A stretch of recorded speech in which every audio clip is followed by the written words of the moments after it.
चलिए खबरों में अब वक्त हो गया 24 मिनट में 24 बड़ी खबरें जानने का। फटाफट अंदाज में।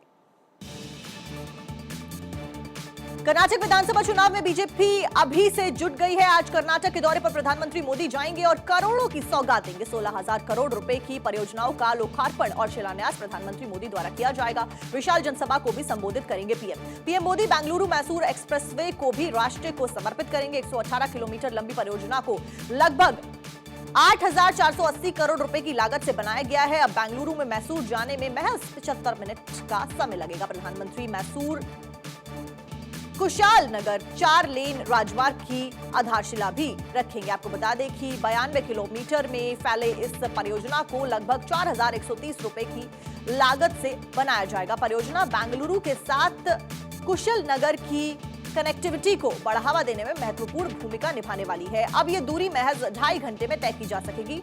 धारवाड़ में शुरू होने वाले आईआईटी की फरवरी 2019 में पीएम मोदी के हाथों आधारशिला रखी गई थी। 850 करोड़ से अधिक से इसकी लागत से इसको बनाया गया था। संस्थान में 4 वर्षीय बीटेक इंटर डिसिप्लिनरी, 5 वर्षीय बीएस, एमएस, एमटेक और पीएचडी जा सकती है। जयपुर में पुलवामा के शहीदों की पत्नियों के प्रदर्शन पर सियासत अब गरमाने लगी है। बीजेपी इस मामले में राज्य सरकार के खिलाफ सड़क पर उतर गई है। पिछले कई दिनों से सड़कों पर प्रदर्शन हो रहा है। पुलवामा की वीरांगनाओं के साथ पुलिस ने जो सलूक किया है और उनकी आवाज मुखर करने वाले बीजेपी के राज्यसभा सांसद किरोड़ी लाल मीणा के साथ जो बर्ताव हुआ, उसे लेकर भाजपा ने आंदोलन शुरू किया है। आपको बता दें कि जयपुर स्थित बीजेपी मुख्यालय से प्रदेश अध्यक्ष सतीश पूनिया के नेतृत्व में वीरांगनाओं और किरोड़ी लाल मीणा के साथ बदसलूकी को लेकर प्रदर्शन किया गया। इस दौरान पार्टी मुख्यालय से सहकार विभाग की और निकले और सैकड़ों कार्यकर्ताओं को जब पुलिस ने रोकने का प्रयास किया तो दोनों ओर से जबरदस्त झड़प हुई। इस बीच कुछ कार्यकर्ताओं ने पुलिस की गाड़ी पर हल्का पथराव भी किया, जिसमें पुलिस की गाड़ी के कांच टूट गए। दरअसल 2019 में पुलवामा आतंकी हमले में शहीद हुए 3 जवानों की वीरांगनाएं बीते 28 फरवरी से प्रदर्शन कर रही हैं। उनकी मांग है कि न सिर्फ उनके बच्चों बल्कि उनके रिश्तेदारों को भी अनुकंपा के आधार पर सरकारी नौकरी दी जानी चाहिए। वहीं सीएम अशोक गहलोत ने सीएम हाउस पर शेखावाटी और मारवाड़ क्षेत्र से आई वीरांगनाओं से मुलाकात की। पंजाब सरकार की ओर से बजट पेश किया गया। आपको बता दें कि इस बजट में कई ऐलान हुए, लेकिन जिन मुद्दों को लेकर आम आदमी पार्टी चुनावी मैदान में उतरी थी, उन सारे मुद्दों पर इस बजट में बात नहीं हुई। ओपीएस और महिलाओं को हर महीने 1,000 रुपए देने के मुद्दे पर मान सरकार के वित्त मंत्री हरपाल सिंह चीमा चुप्पी साधे रहे। पंजाब के वित्त मंत्री हरपाल सिंह चीमा ने कहा कि धान और मूंग की फसल की सीधी बुआई के लिए 125 करोड़ रुपए आवंटित किए गए हैं। उन्होंने पराली जलाने के मुद्दे पर कहा कि पराली जलाने की घटनाओं में 30% की गिरावट आई है। वित्त मंत्री हरपाल सिंह चीमा ने विधानसभा में वित्त वर्ष 2023 और 24 के लिए 1.96 लाख करोड़ रुपए का बजट पेश किया और इसमें कृषि, शिक्षा और स्वास्थ्य पर विशेष ध्यान दिया गया। पंजाब सरकार के इस बजट में कोई नया कर नहीं लगाने का प्रस्ताव दिया गया। आपको बता दें कि भगवंत मान सरकार ने पिछले महीने ही पुरानी पेंशन योजना को लागू करने के लिए एसओपी तैयार करने के लिए अधिकारियों के एक पैनल का गठन किया था, लेकिन इस बजट में पुरानी पेंशन का कोई भी जिक्र उनके द्वारा नहीं किया। इसके साथ ही इस बजट में हर महिला को 1,000 रुपए प्रति माह पार्टी के चुनाव के पहले दी गई। पहाड़ों पर भी प्रशासन अतिक्रमण के खिलाफ सख्त कदम उठा रहा है, जिसके तहत देहरादून में भी अतिक्रमण के खिलाफ मुहिम तेज कर दी गई है।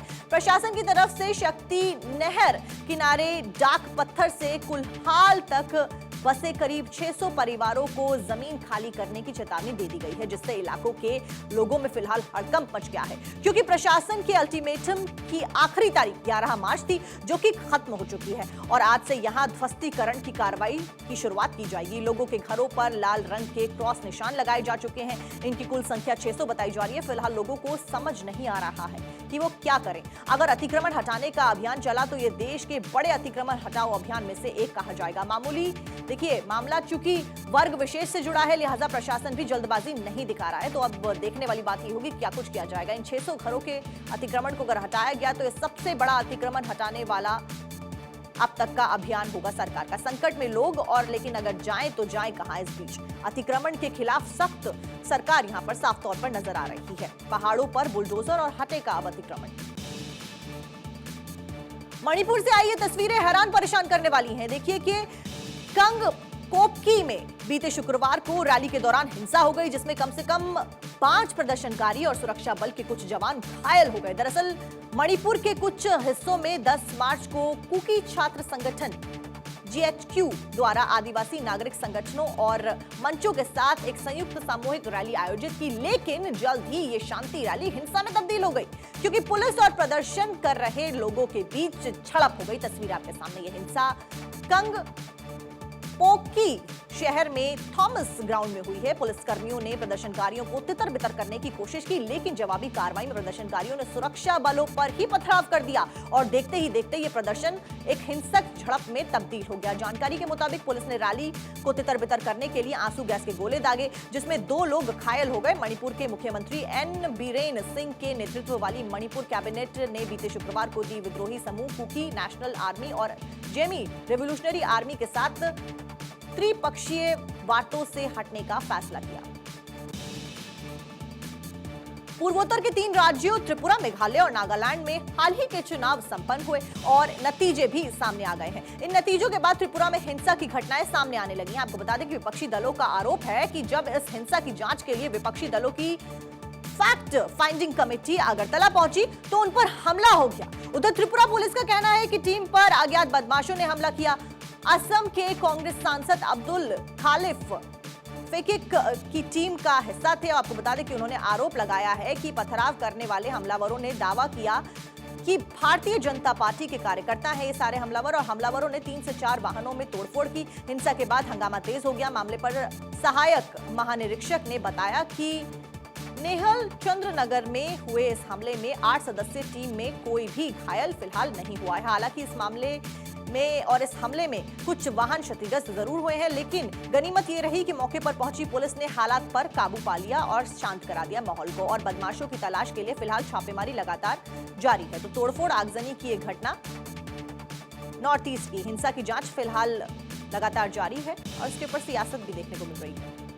यूपी के जालौन में बेहद दिलचस्प मामला सामने। आपको बता दें, यहां पर प्रधानमंत्री आवास योजना के तहत बन रहे मकान की खुदाई के दौरान खजाना निकल आया। जालौन में मकान निर्माण के लिए की जा रही पिलर की खुदाई के दौरान जमीन से 1800 ई के पुराने सिक्के निकले और खुदाई के दौरान निकले सिक्के की खबर जैसे ही गांव में फैली, वैसे ही ग्रामीण मौके पर पहुंच गए। ग्रामीणों ने जमीन से सिक्के निकालने की सूचना प्रशासनिक अधिकारियों को दी और जानकारी मिलते ही पुलिस की टीम साथ में पुरातत्व विभाग के अधिकारी मौके पर पहुंचे और सिक्के को जब्त कर लिया। खुदाई में निकले सिक्के 150 साल पुराने बताए जा रहे हैं और जालौन कोतावली क्षेत्र के ग्राम व्यासपुरा के रहने वाले किसान कमलेश कुशवाहा प्रधानमंत्री आवास योजना की सहायता राशि से मकान का निर्माण करवाए थे। मकान की नींव खोदते वक्त अचानक मजदूरों को कई सिक्के हाथ लगे और ये खबर पूरे इलाके में आग की तरह फैल गई, जिसके बाद विभाग के लोग वहां पर पहुंचे और सिक्कों को जब्त कर लिया।